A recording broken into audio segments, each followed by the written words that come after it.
Batang katutubo madiskarte sa buhay, Pugong Be a Hero sobrang napahanga kay Bibi. Bago nga lisanin nila Pugong Be a Hero ang lugar nila Erna, may nakita siyang isang bata na babae nasa bakuran nila at nang kinausap niya ito, siya pala'y mangunguha ng kangkong para ulamin nila sa kanilang hapunan. Sinamahan nga niya itong manguha ng kangkong, at tinanong nga niya kung ano ang isahog niya sa kangkong, sagot ng bata ay wala daw itong isahog dahil sa wala din silang pera na pangbili.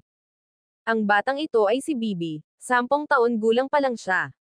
At may dalawa pa siyang kapatid, at siya ay nag-aaral din grade 3, at top 3 sa kanilang school.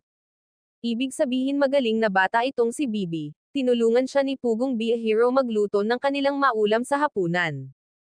Dahil sa wala itong pangbili kaya binigyan niya si Bibi ng 1,000 piso, para ipambili ng pangsahog, at bumili na rin siya ng iba pang mga kailanganin nila sa kanilang bahay, isa na roon ay ang bigas, habang si Bibi ay nagtatrabaho. Makita mo sa batang ito masipag at sobrang napahanga si Pugong Be a Hero, sa kanya.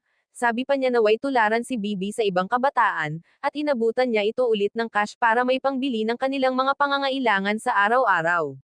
Nitong bata na ito, no, papalapit pa lang sana kami dito sa bahay nila. Nakita ko ito kasi nadaanan namin. So, manguha nga daw siya ng kangkong at yung kangkong ay yung kanilang gagawing ulam. Alas 2 na po, 2:30 na ng hapon, at di pa sila kumakain. So, itong ganitong edad, nakakatuwa na makakita ka ng ganitong bata na marunong na magluto, maasahan na ng kanyang pamilya, at napakabata pa nito. Okay, anong pangalan mo, Day? Bibi po. Bibi. Bibi? Bila edad mo, Bibi? Na, 10 years old. Diba? Sa edad na 10 taon. Nandito sa tungko, nagsasaing, pagluluto ng kanilang ulam. Anong grade ka na, Bibi? grade 3. Halik ka nag-aaral, no? Okay. Kamusta ang iyong pag-aaral? Tira po. Okay lang? Okay. So, ikaw ay grade 3 na. So, late ka na nakapag-aaral, ano? Okay. Kamusta ang grade mo sa school? Tira. Okay lang? Magaling ka bang mag-aaral? May honor ka? Oh, may honor. Anong honor mo? Ha? Top 3, top 2, top 1? 3. Top 3 ka?